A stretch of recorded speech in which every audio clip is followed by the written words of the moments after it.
Good day Rwandans, good day Nigerians. My name is Dolapo Aina. I'm a Nigerian writer, columnist, and communication strategist. I fell in love with Rwanda after attending a business cocktail event sometime in October 2013 in Lagos, Nigeria. Dear Rwandans, I fell in love with your country due to many factors which include the prosperous policies of President Paul Kagame's government, tourism, the rapid growth of information technology, and many much more.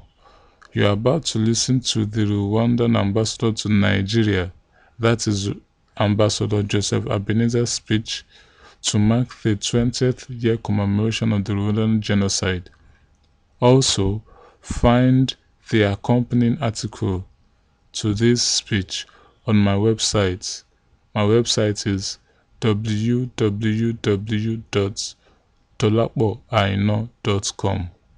You could also include your comments. Thank you.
This morning is very short. First of all, we are going to watch a small documentary. After the documentary, there will be my statement. After my statement, one of our friends who stayed many years in Rwanda in Arusha, Shegun, will give us his testimony or his experience, and after we will do the ceremony of the candle, which is a eternal flame, and after that we'll have some refreshment downstairs. So the snow on the short movie, please.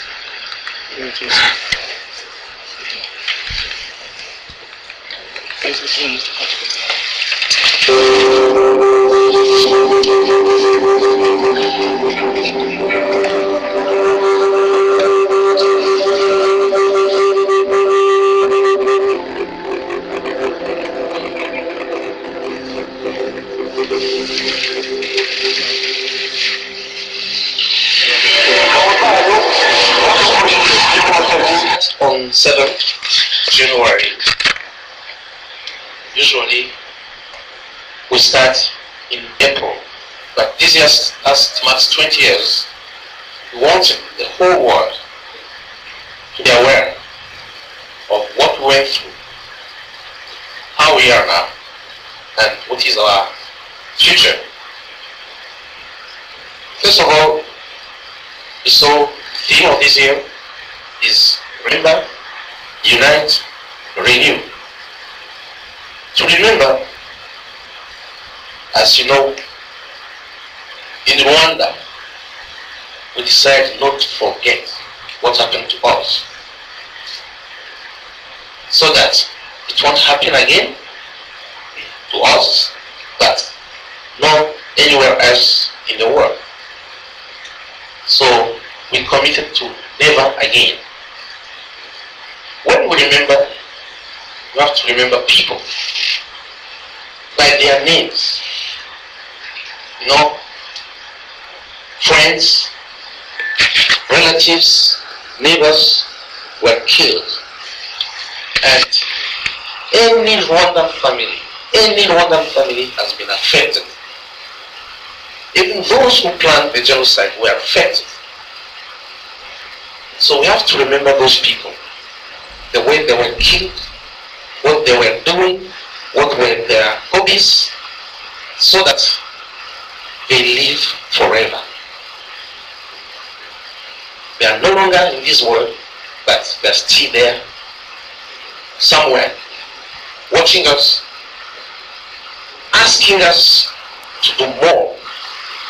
So once a Rwandan is doing his job, he must do it double, even 3 times, because he's doing for himself, but also doing for those who were killed, for those who disappeared.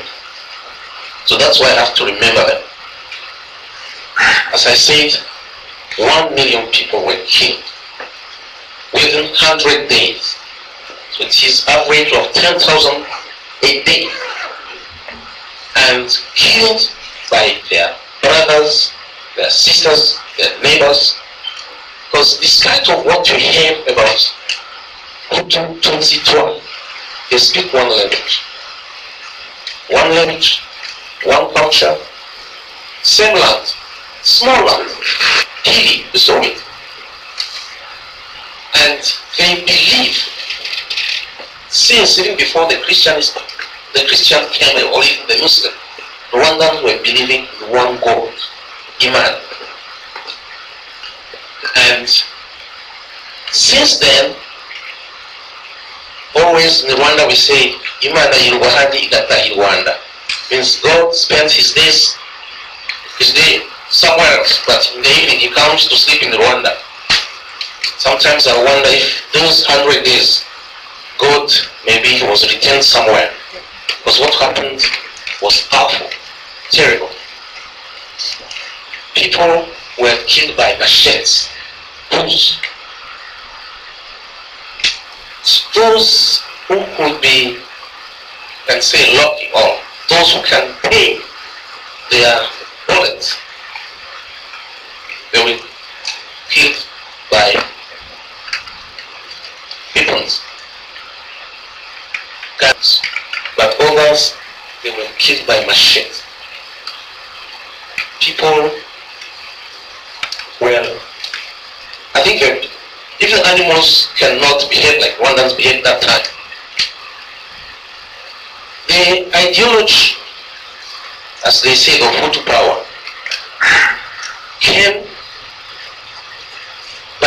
was brought by politicians. That's why all the time when I discuss with people, I say politicians are so selfish.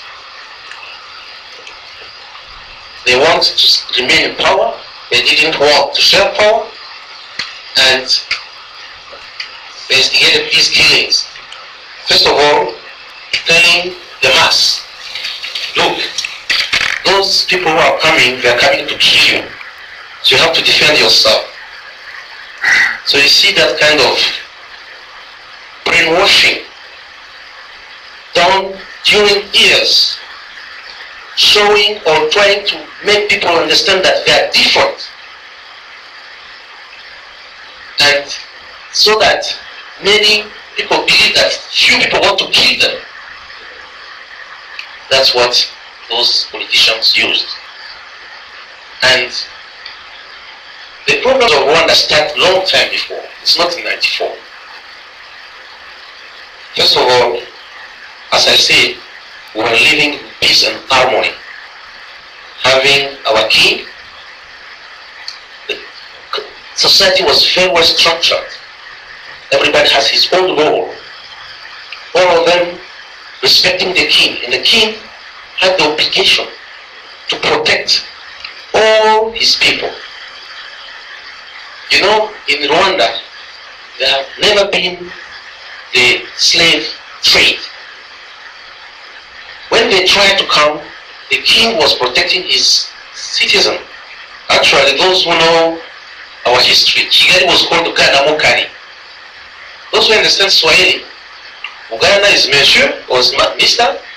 Mukari is strong. So those slave traders, when they are trying to come there, he fought them. He fought them, and they said, that place, you can't go back anymore. As they told that place, the place of Mr. Very Strong. And that king really did his job. When the colonialists came, first of all, they wanted to baptize him so that he become Christian. He refused. The king was there then, he refused. They impeached him. They overthrew him. They took him away in exile in the Congo. And they put his son. His son was called Mutara. And that son, he was baptized, and even he went extra far, extra mile. He dedicated Rwanda to King Jesus, which was like unbelievable for the traditionalists. How come a king dedicated his kingdom to another king they have never seen? That's the first problem which was in the country. So that king, he remained many years in power. People became Christian a lot. There were some few Muslims. And during that time, before, in the 30s, they introduced a 90 card. A 90 card with ethnic mention, saying you are a Hutu, you are a Tutsi, you are a Twa.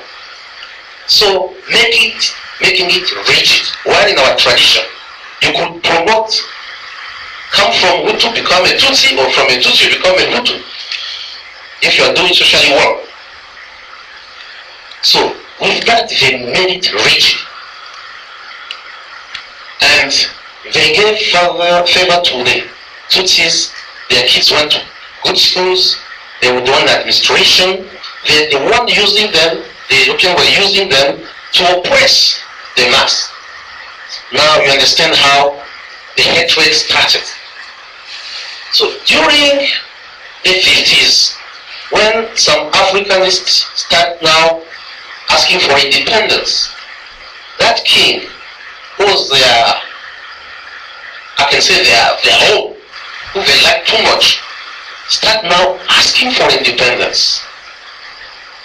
When they ask for independence, because he was close to Lumumba, was close to Rwanda. Lumumba from Congo, Rwanda from Burundi, all of them were fighting for independence. And that king, he was about to go to UN, New York, for a speech, to go to ask for independence. He had to go and get visa in Bujumbura. While in Bujumbura, after playing tennis, he was a sportsman. I think he had a headache, and his doctor gave him an injection, and he died. So till today, we are wondering if he has not been assassinated, as Lumumba, as Rwagasore. When he died, and he has embarked on reforms. For instance, he removed the contract which used to be between a boss, a Tutsi with his Hutus. So he started giving, reforming the land, giving land to people. Actually, he has embarked on some changes. When he died, the country went on fire. Now, those Belgium who was giving favors to the Tutsi turned against them and started now asking the Hutu to go on strike to start what they call a revolution. And then in '59, that's when the first massacres started. Many chiefs were killed, other people went in exile.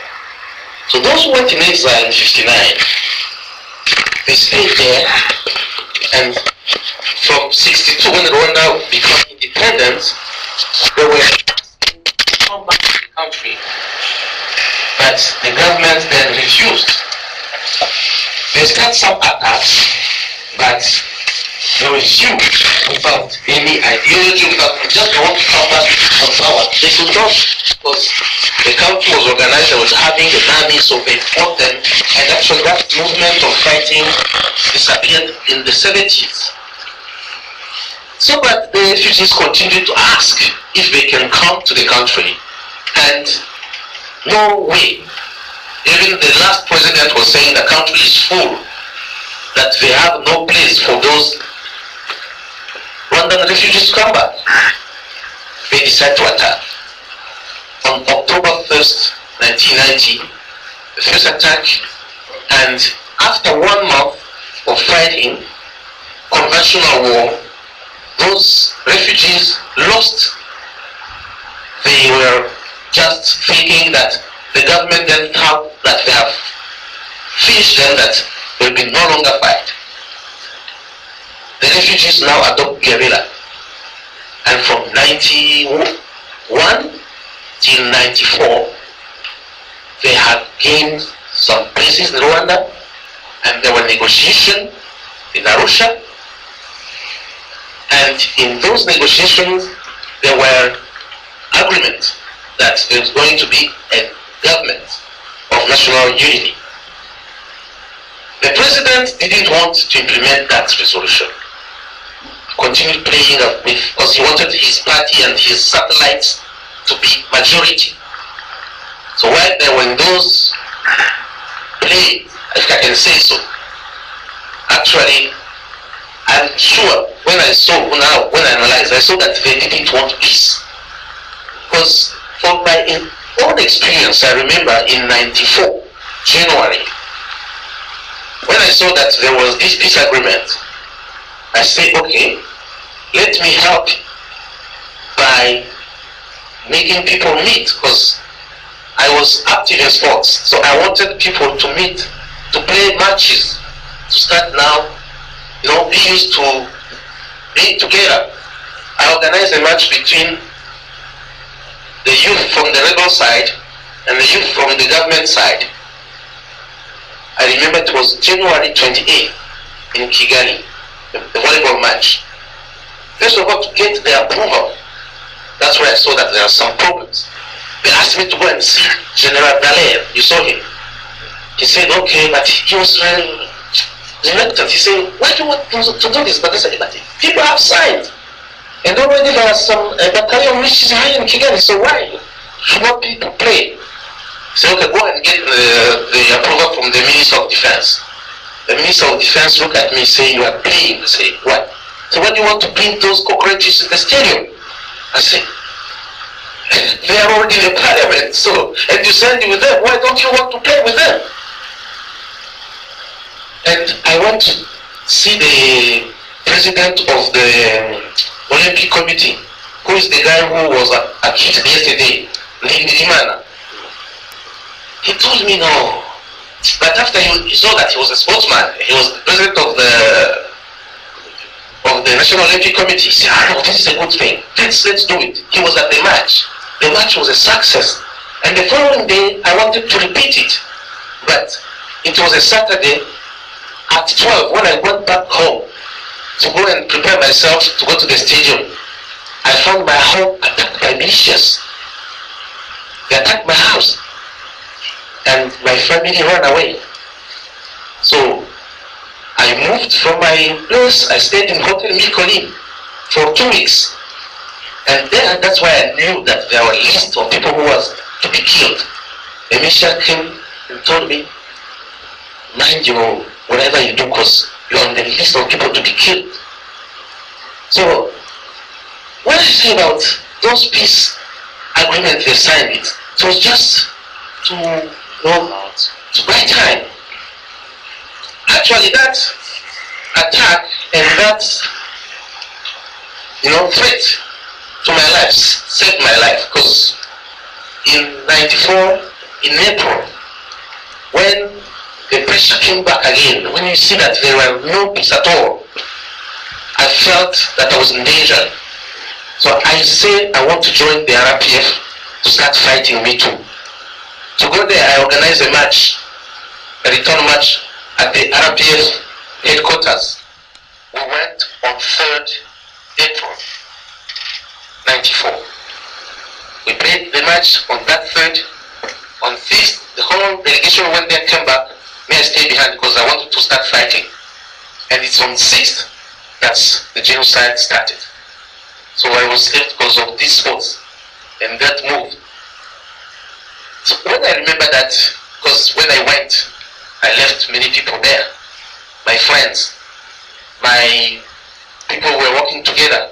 But when I come back, 3 months later, many were dead, many were killed. My grandpa, my uncle, my sister, my in-law, friends, colleagues, it was terrible. So, it's my story, but anyhow, my fellow Rwandans right here, if they tell you their story, you can cry. We lost many people. And if you lose somebody who was sick, you are prepared. If you lose somebody by accident, at least you see his body, you bury him. But when you come back, you hear he was killed. Where? They can show you the place. You can't find the body. It's terrible. Sometimes I think that I'm dreaming. Maybe I will wake up and see my friends. But now it's 20 years. 20 years. It's sad. But with that, when we come back, we learn that bad politics, bad leadership can really, it's really bad. As Rwandans, we say, okay, we can't go deeper than where we were. We have no choice. We have to raise. We have to raise. We have to build our country. As I say, to build for ourselves, but also for those who are killed. Because if we fail, it will be not only bad for us, but for their memory, for their sacrifice. They had dreams. I remember many friends of mine were saying, okay, after this war, Rwanda will be a paradise. Many were discussing about it, but they are no longer there to experience it. They're no longer there. So that is to remember. unite. You know, Rwandans, as I said, we are one. Actually, what we have in common is like 99% than what we have in difference. So we have to unite. To unite in sorrow, in pain, when we are remembering. The mourning week will be from 7th April to 13th. But we are one or so when we are going to enjoy and celebrate our liberation on July 4th. And so on. We continue to be one, to unite. Rwandans used to identify themselves as a Tutsi, a Hutu, or Twa. But now, when you meet them, they tell you, "Do Munya Rwanda," means I'm in Rwanda, period. And that's unite. We have to renew our faith in our country. We have to renew our commitment to never again. Not only we Rwandans, but all of you, all the nations. And I really salute what is happening now with the Africans standing in South Africa, Republic, to avoid another genocide, what they did in Sudan. Wherever in the world we have to intervene. Because, you know, I didn't tell you the whole story. The world abandoned us in 94. There are many, many cases where countries were sending their troops to come and evacuate their national debt there. They come to evacuate the Belgian. If he has a wife, Rwandan wife, then she stays there and they just evacuate their national. It happened at a school, Chichikiro Eto, where a battalion of Belgium, you know, when the war started, the UN withdrew all the peacekeepers except Nigerian refused to go. Nigerian and Ghanaian, they remained there. But others ran away. Pakistanis, Belgium, all of them, they ran away. So those who were at Etukichuchu, who were Belgium, when they came to ask them to go, people were trying to jump into their trucks. They were pushing them, even shooting there so that they don't enter their trucks.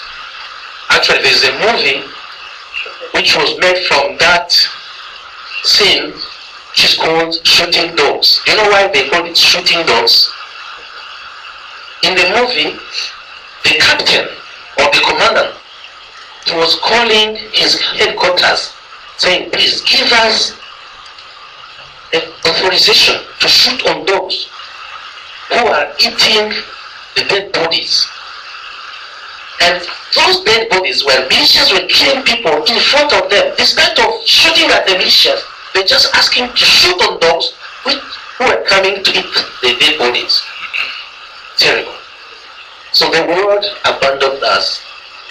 I can say, anyway, Future's responsibility was our own, Rwandans, because we are the one who were killing each other.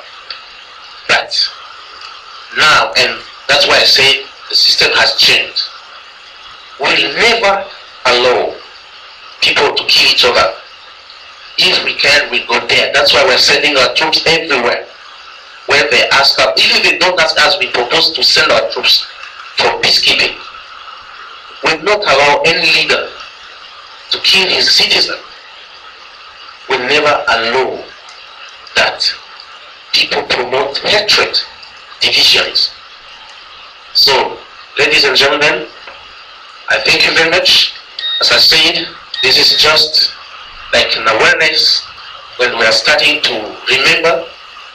We'll continue till, as I said, April, and after that we will celebrate our 20th of liberation.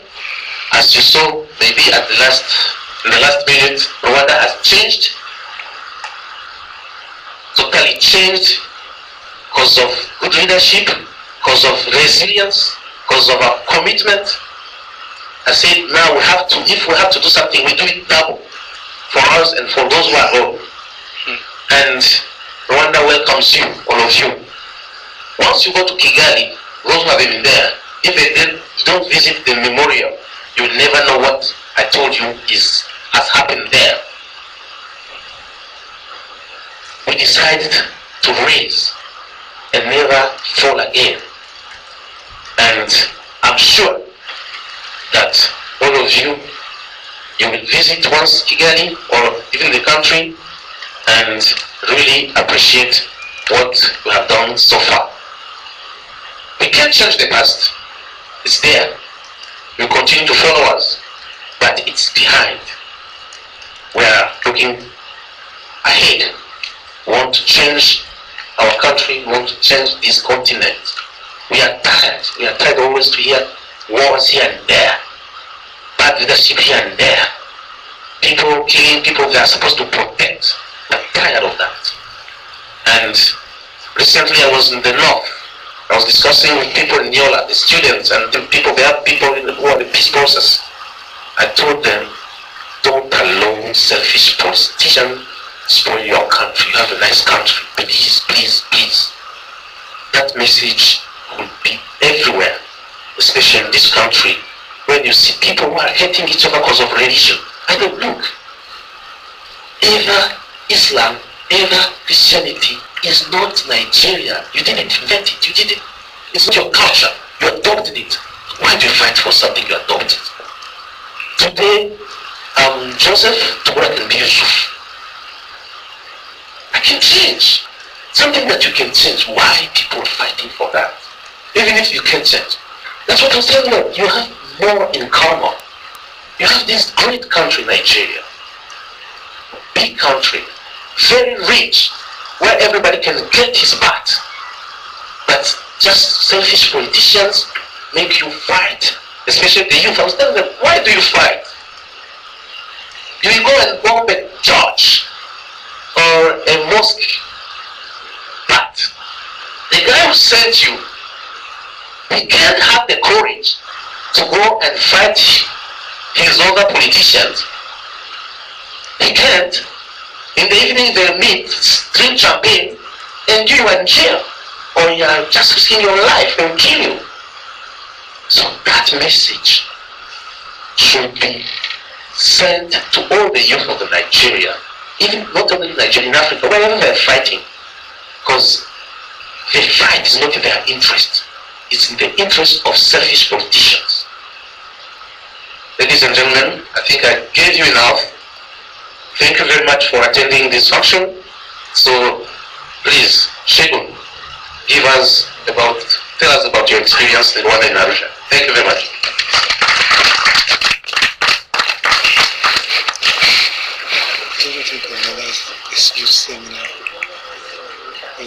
Thank you, Mr. Ambassador. Distinguished ladies and gentlemen, my name is Sheikh Jagede. I'm a Nigerian, as you may have deduced from the names I gave you. 20 years ago, I watched on TV as the genocide in Rwanda unfolded. I didn't know that I would be part of it until 3 years later when I was recruited to work the United Nations mission in Rwanda. And then we had to go there. I went there as a prosecutor and investigator because the tribunal had been set up after the genocide to try those who are responsible for the genocide, the mastermind of the genocide. So I went there and didn't know what to expect. I got to Kigali in 1994, April 1994. Oh, sorry, not 94, April 1998. The genocide itself was in 94. So I went there exactly 4 years after the genocide. And I I didn't know what to expect. We never knew what to expect in a place that something like that had happened. We got there anyway, and at night, when I got there, I arrived at the airport. I said, "Oh, that's even they have an airport." So that's this is a cheery news. I thought maybe I would be taken there in a truck. There was I got there at night, and I was taken to my host, someone who had got in there before me, who worked at the tribunal. And I slept and woke up, and to see Rwanda, looked around, and it was a normal place. So I said, wow, okay. And I thought, I said to myself, I will probably be able to do something here. So, but even the house I stayed in, when I looked around, had bullet holes in it. There were bullet holes in the houses around. And I was taken to the office, to our offices of the UN office there, where we got our marching orders. We had to investigate the genocide, and before we proceed against those culpable in courts. The courts were then cited in Tanzania, the outside Rwanda, for understandable reason, because of getting our witnesses and ensuring that the decisions of the tribunal will be neutral and will not be influenced by politicians. So it was thought best to cite the courts outside the country. So and that wisdom, it was cited in Arusha, and they're still there now. So, but we had to do the investigation. So we started by scouring the nooks and crannies of Rwanda to gather evidence on what had happened. Talk to people, witnesses who witnessed the genocide, victims themselves, survivors, those who had been left for dead, for instance, by their assailants, and who miraculously escaped. You could see machete scars on them, and we got to know that whole families have been wiped out, by neighbors, friends, even family. Cases of fathers killing their own children from women of the other tribe, for instance, two who killing their children born by Tutsi women. It was that horrendous, and it was really difficult working in that kind of atmosphere. A lot of us women who would type the statements taken would be crying all day, even from listening to what the witnesses were saying. So, but in any case, it was my lot, and I went to Kibungo, Gisenyi, Utare, and the killings were everywhere. It was done everywhere. And why was it done everywhere? Because the two tribes lived side by side. It wasn't, it's not a case of where in Nigeria, for instance, where the Yorubas live in the west and the Igbos in the east and the Hausas in the north. The Tutsi and Hutu, the protagonists in the genocide, lived side by side, so they knew each other. So the killings were done everywhere. Everywhere you had a neighbor who was Tutsi, you killed him. And it was really, really, really bad. And even 4 years after when I got there, there was still this smell of death all over the country. Everywhere I went, it was, because we want people die to be buried in shallow graves, and people were thrown into soakaway pits, and so everywhere there was really, really, really bad. And our lot was to fish out the perpetrators, the big fish, so to speak, the genocide. And these were generals in the army, politicians, including the prime minister at the time. And we identified them, and most of them, of course, all of them had the country, and were mainly in Europe and other countries in Africa. So we went after them there and brought them to ourselves in Arusha, where the trials took place. So, and the trials commenced in 1998, and the first case was the case of a mayor who had, that's the mayor, who had killed Tutsis in his commune. He was the first genocide case, and with the prime minister was also, he pleaded guilty and was convicted as well. We also have a general in the army, the chief of army staff at the time, was convicted, and generally the ringleaders. But what I want to say about all this is that it's all the product of what hatred can generate in a country that is homogeneous in all respects. They speak one language, they have one culture, they, basically are one people, except that the creation which the ambassador has explained that's been artificial. The groups, before they were turned into ethnic groups, were mobile groups. They were mobile. You could, if you were a farmer, you were Hutu, and if you later now become an aristocracy in society, you own cattle, you will become a Tutsi. That was the way it was before the Belgians introduced these mobile groups as ethnic groups. And then people started seeing themselves as different. And it was drummed into their heads that you are different from them, you are superior.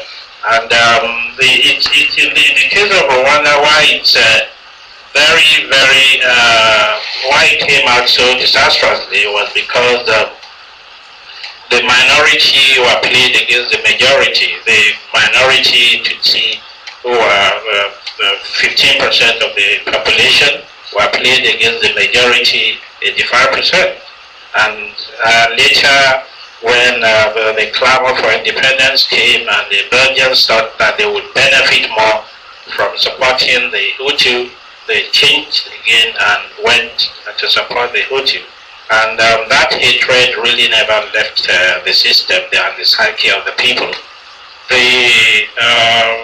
What we have to do now, and what is being encouraged in Rwanda, is for people to begin to see themselves as one again. I know it's a very difficult process. Reconciliation is a very difficult process, but it has to start from somewhere, and the current government is trying to do that. It's trying to ensure that Rwandans see themselves as one. The first way noticeable with us that one could see that it's been able to achieve that is to ensure that it sees its people as one, not you belong to my tribe. It's very, very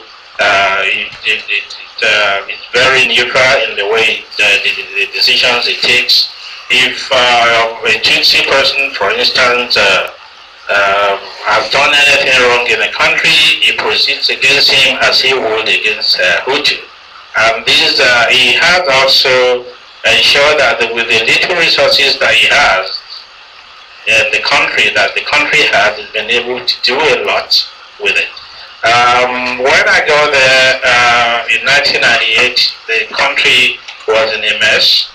Having just come out of a war, there was nothing there, and then we practically had to bring everything that we needed in the country from outside the country. Today, last year I went back to Rwanda after I left the UN. I left the UN after working for 13 years. I was with the UN for 13 years, and I came back to Rwanda, to Nigeria. I went back again last year, and it was really, really nice to being back in Kigali, in a modern city, it was incredible what I saw. And it's actually an example to other African countries to show them that we can achieve with little resources things that are incredible. One thing again I want to say about Rwandans, they are very calm people. When I got there, I saw that people were calm. They could barely speak. They are not as loud as we are in Nigeria. I went to a hall, for instance, where there were over 100 people drinking beer and all of that. And when I got there, I was shocked. Why was I shocked? I didn't know there were people there. And they were drinking beer. I said, what's happening here?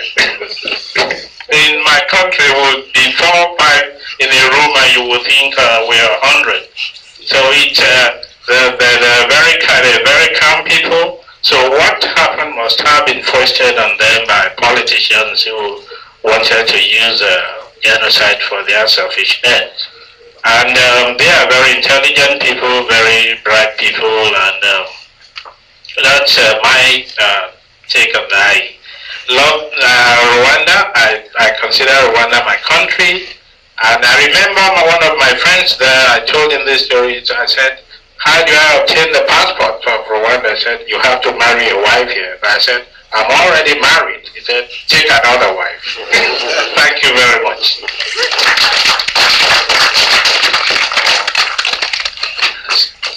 Thank you very much, Sigun. Actually, you remind me when I was in Nigerian breweries.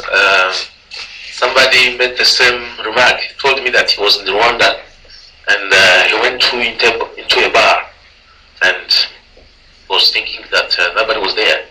And me, I said, ourselves in our country, in a bar, it's like in a church, we don't shout. And the lady was there, you don't shout in the church? I said, no. So how God will know that you are there? So, I don't know if somebody else wants to give his testimony, those who want to talk about Rwanda, those who have been there. I think, can you tell something? And after Ramsey will come soon.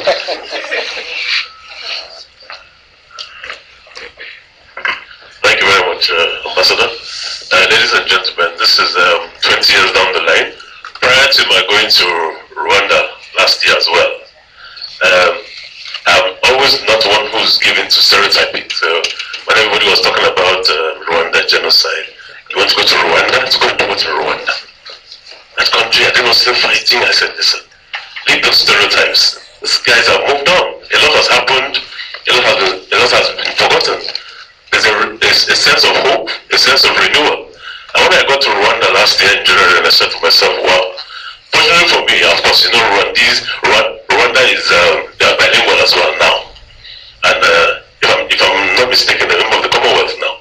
They used to be a member of the Francophonie before. So they're bilingual, and I happen to speak a smattering of French. So I said, wow, like what would landed at night? Everyone was just so tranquil and very, very calm.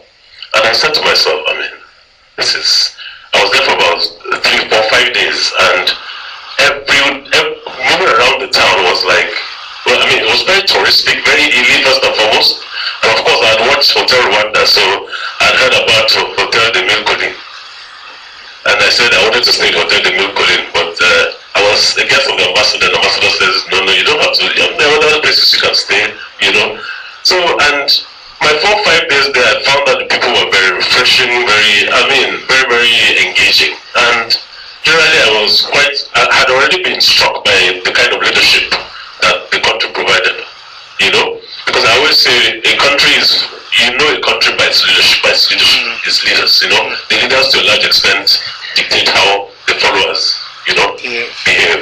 And I was quite struck by that. And it's something that I would I would implore those who have not been to Rwanda to come there. Okay, it's a city that is very tranquil, very peaceful, very loving and engaging people.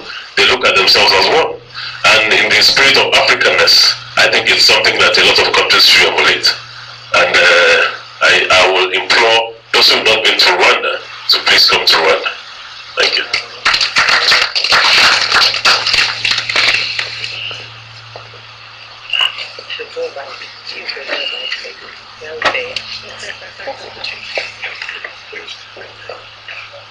Thank you, sir.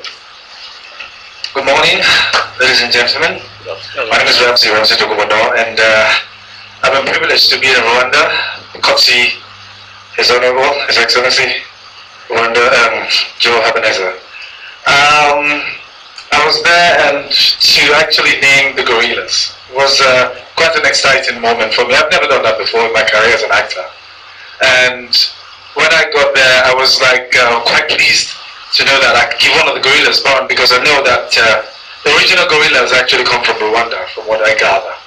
And that means that, okay, giving a Rwanda, coming from Ramsey Noah, is like giving a baby a name, So it was quite a great time for me, It was a whole couple of dignitaries that day that came and did likewise. Now, when I got to Rwanda, honestly, growing up in Nigeria, I'm not, unfortunately, I would say this. When I was young, it was quite a hostile moment and days for me, so I never had the opportunity to understand or read about, things that are happening around you in the world that much. You hear about wars, and all these things happening, but, as at the time, I was still a youth and all of that, so it didn't really hit down. When I finally got to Rwanda and I went to the Memorial Hall, and, you go through all these things, I came out not myself, and that's very unlike me, because I know I'm a hard nutcracker usually. I'm not very moved to tears or moved to emotions that well. But that day I was. And I'm not going to go through what I heard or what I was told, because every time it flashes in my memory, it makes me, I get that thing again, and it makes me very uncomfortable. As a matter of fact, immediately after I went through the Memorial Hall, I went for a film gathering that we had, with some film people that I was called to. And this was about 3 hours after, and we were interacting afterwards, talking, and I met this lady and everything, and I'm like, hi, how are you? She says she's Rwanda and everything. I said, what problem? She said, Tutsi. I'm like, what? Unconsciously, that was very unconscious for me. Because, after coming through, knowing what the Hutus did to the Tutsis and all of that, really, really, I couldn't it's changed.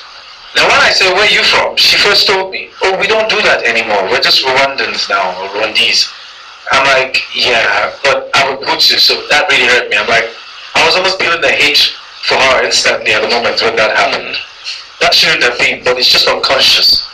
And she said, no, we don't do that anymore, we don't answer. And I told her, I immediately apologized, like, listen, I am sorry. It's just that I just got back from the Memorial Hall and it's still very fresh in me, So, well, all that being said, let's just put that behind. It's just a remembrance thing. So it's, in other words, supposed to be like a corrective thing. A corrective thing in the sense that, there's no point, there's no need to hate each other. Hate your brother, your family, whatever. It should help us move forward to the future, and then love, no matter what, no matter circumstance. Your brother is your brother, and you should be a brother's keeper, no matter what happens, So this is probably like a corrective thing for me as far as I'm concerned, and I'll use that as I grow. Also, Rwanda is a very, very beautiful place. The people are very loving, very accommodating. They have lovely food, in every way. And I must say, and I will say, that is about the most cleanest city, Kigali, in Africa, that I've been to. And I've been to loads of cities in Africa, and Rwanda is about the cleanest that I've been to. Yeah, thank you very much for having me. Thank you, sir. Well, thank you very much. I think we are going towards the end of this ceremony, and I will ask my friends here. I'm sure all of us, we can come so to light this candle as a ceremony to, as I said, to remember our brothers and sisters, our relatives, our countrymen who were killed by who are still alive. So light this candle will, it's an eternal flame.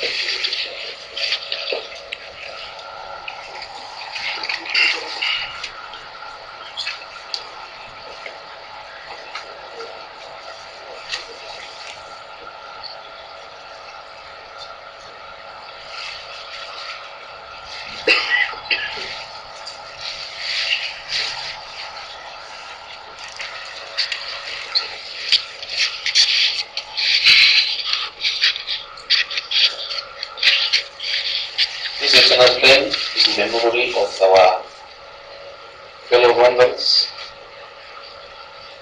brothers and sisters who were killed because of their, let's say, origin, because of their belief. It's an eternal faith which will lighten our paths. And with this, we say, never again. Never again. So thank you very much. We are now going to have some refreshments downstairs. And I don't know if there are some journalists or people who want to ask some questions. Sorry? That's not interviews. Okay, so we can do it outside here, but I think I'm going to use this one.